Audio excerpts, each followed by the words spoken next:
Hi hello അസ്സലാമു അലൈക്കും welcome back to my channel.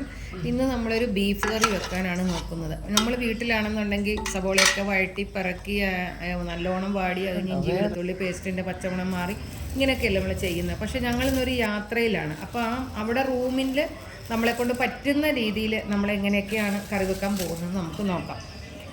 എന്നാൽ ടേസ്റ്റിന് ഒട്ടും കുറവില്ല കേട്ടോ, അത്രയ്ക്കും നല്ല ടേസ്റ്റിൽ തന്നെയാണ് നോക്കുന്നത്. അപ്പോൾ നമ്മൾ ഈ റൂമിൻ്റെ തൊട്ടടുത്ത് തന്നെ മാർക്കറ്റ് ഉണ്ടായിരുന്നു. മാർക്കറ്റിൽ ഇപ്പോൾ രാവിലെ തന്നെ എല്ലാ കാര്യങ്ങളും വാങ്ങിച്ചു. ഇതൊക്കെ നമ്മുടെ അവിടുത്തെ വെളുത്തുള്ളിയാണ്. ഇത് നോക്കി ഒറ്റ ചുള്ള തന്നെ ഒരു ചക്കക്കുരുവിൻ്റെ അത്ര ഉണ്ട്. ഇതെല്ലാം അരിഞ്ഞ് പറക്കി നമ്മൾ വെച്ചിട്ട് അപ്പോൾ ചട്ടി ചൂടായി വന്നപ്പോഴത്തേനും നമ്മൾ കറിക്ക് ആവശ്യമുള്ള വെളിച്ചെണ്ണ ഒഴിച്ചു കൊടുത്തു കേട്ടോ. ഈ വെളിച്ചെണ്ണ നമ്മൾ മില്ലിൽ നിന്ന് വാങ്ങിച്ചതാണ്, നമ്മുടെ നാട്ടിൽ നിന്ന് തന്നെ. അപ്പോൾ ഇവിടെ വന്നു കഴിഞ്ഞാൽ വെളിച്ചെണ്ണയ്ക്ക് ഈ പാരച്ചൂട്ടിൻ്റെ MSR എന്നൊക്കെ പറഞ്ഞ എണ്ണ അത് കൊള്ളുകയില്ല, ഭയങ്കര ഒരു സൈസ് സ്മെല്ലായിരിക്കും. അപ്പോൾ എണ്ണ നല്ലോണം ചൂടായി വരികയും നമ്മൾ 5-6 ഉലുവ ഇതിലേക്ക് ഇട്ട് കൊടുത്തു. ഉലുവ പൊട്ടിക്കഴിഞ്ഞതിന് ശേഷം നമ്മൾ ഓരോന്നും അരിഞ്ഞ് വെച്ചിട്ടുണ്ടായിരുന്നു. സബോള, പിന്നെ പച്ചമുളക്. അപ്പോൾ സബോള തന്നെ നമുക്ക് ആദ്യം ഇതിലേക്ക് ഇട്ട് കൊടുക്കാം. പച്ചമുളകും സബോളയൊക്കെ ഒരുവിധം ഒന്ന് അങ്ങോട്ടും ഇങ്ങോട്ടും എന്നൊക്കെ ഇളക്കി കൊടുത്തതിന് ശേഷം ഇനി ഇതിലേക്ക് നമ്മൾ വെളുത്തുള്ളിയും പിന്നെ ഇഞ്ചിയും ചതച്ച് വെച്ചിട്ടുണ്ടായിരുന്നു. ചതച്ചത് എങ്ങനെയാണെന്ന് ചോദിച്ചാൽ ഒരു കവറിൻ്റെ അകത്ത് ഇട്ടിട്ട്, അതായത് മിക്സിയോ അങ്ങനെ വേറെ ഉള്ളതൊന്നും ഇല്ലല്ലോ. അപ്പോൾ നമ്മൾ ഒരു പാത്രം കൊണ്ട് തന്നെ തല്ലി ചതച്ചതാണത്. അപ്പോൾ ആ ചതച്ച ഇഞ്ചിയും വെളുത്തുള്ളിയും എല്ലാം ഇതിലേക്ക് ഇട്ട് കൊടുത്തിട്ട് 2-3 ഇളക്കെല്ലാം ഇളക്കിയിട്ട് ഇനി ഇതിലേക്ക് നമ്മൾ ആവശ്യത്തിനുള്ള പൊടികളെല്ലാം ചേർത്ത് കൊടുക്കാം. മുളക് പൊടി, മല്ലിപ്പൊടി, ഗരം മസാലപ്പൊടി, കുരുമുളക് പൊടി, പിന്നെ മീറ്റ് മസാലപ്പൊടി. ഇതെല്ലാം നമ്മൾ നാട്ടിൽ നിന്ന് തന്നെ കൊണ്ടുവന്നതാണ് കേട്ടോ, ഇവിടെ നിന്നൊന്നും വാങ്ങിക്കുകയില്ല. അപ്പോൾ അങ്ങനെയുള്ള പൊടി ഐറ്റങ്ങളെല്ലാം ഈ സബോളയ്ക്കകത്തേക്ക് ഇട്ട് കൊടുത്ത് അത് വീണ്ടും ഒന്ന് നല്ലോണം ഒന്ന് നമ്മൾ ചൂടാക്കി എടുത്തതിന് ശേഷം നമ്മൾ കഴുകി വാരി വെച്ചിരിക്കുന്ന ബീഫ് ഇതിലേക്ക് ഇട്ട് കൊടുത്ത് വീണ്ടും നല്ലോണം നമ്മളൊന്ന് ഇളക്കിയെടുക്കും.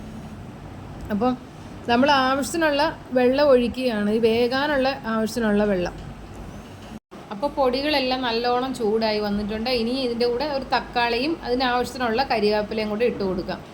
തക്കാളി ഞാൻ 1 കിലോ ബീഫാണിത്, അതിന് 2 തക്കാളിപ്പഴമാണ് ഇതിലേക്ക് അരിഞ്ഞ് വെച്ചേക്കുന്നത്. ഈ അരിഞ്ഞ് വെച്ചേക്കുന്ന തക്കാളിപ്പഴം ഒത്തിരി വഴറ്റാനൊന്നും നിൽക്കുന്നില്ല. നമ്മൾ പൊടികളുടെ ആ മണമൊക്കെ ഒന്ന് മാറിയതിന് ശേഷം ഈ തക്കാളിയും കരിവേപ്പില ആവശ്യത്തിനുള്ള ഉപ്പൊക്കെ ഇട്ട് കൊടുത്ത് നല്ലവണ്ണം ഒന്ന് ഇളക്കി കൊടുക്കുക. ഇളക്കി കൊടുത്തതിന് ശേഷം നമ്മൾ കഴുകി വാരി വെച്ചിരിക്കുന്ന ബീഫും മല്ലിയിലയും പുതിനയിലയും ഇതിൻ്റെ കൂടെ നമ്മൾ ചേർത്ത് ഇനി നല്ലോണം ഒന്ന് ഇളക്കിയതിന് ശേഷം ഈ ബീഫ് വെന്തെടുക്കാനുള്ള വെള്ളവും നമ്മളിതിലേക്ക് ഒഴിച്ചു കൊടുക്കുക. ഇനി നമ്മളിതിലേക്ക് ആ വെള്ളം വെച്ചിരിക്കുന്ന ഗരം മസാലപ്പൊടി ഇട്ട് കൊടുക്കുക. പറ്റി വരുമ്പോൾ നമ്മളുടെ ബീഫും റെഡിയാകും കേട്ടോ. അപ്പോൾ അതിൻ്റെ പോലെ പിന്നെ ഗരം മസാലപ്പൊടി ഒന്ന് ശകലം കുറവ് പോലെ തോന്നി, ഗരം മസാലപ്പൊടി നമ്മൾ ചേർത്ത് വെച്ചിട്ടുണ്ട്. അങ്ങനെ അടുപ്പത്തിരുന്ന് നല്ലോണം വെള്ളമൊക്കെ കുറുകി പറക്കി വന്നിട്ടുണ്ട്. ഇനി കുറച്ചും കൂടെ വെള്ളം ഒന്ന് പറ്റട്ടെ എന്നോർത്ത് വീണ്ടും ഞാനൊന്ന് തുറന്ന് വെച്ച് വേവിക്കുന്നുണ്ട്. അപ്പോൾ നമ്മുടെ ബീഫ് കറിയൊക്കെ ഇവിടെ റെഡി ആയിട്ടുണ്ട്. നല്ല മസാലയും മല്ലിയിലും നമ്മൾ വഴറ്റിയിട്ടില്ലെന്ന് ഓർത്ത് ഒരു കുഴപ്പമില്ല, ഒരു ശകലം പോലും സവോളയുടെ ഐറ്റമില്ല. നമ്മൾ അത്രയ്ക്കും വെള്ളം വെന്ത് എടുത്ത് വഴണ്ടി വരും. അല്ലാതെ നമ്മൾ വഴറ്റി എടുത്തുള്ള സമയങ്ങളൊന്നും കണ്ട് എല്ലാം പച്ചയായിട്ട് ഇട്ട് തന്നെ വേവിച്ചെടുക്കുന്നതാണിത്.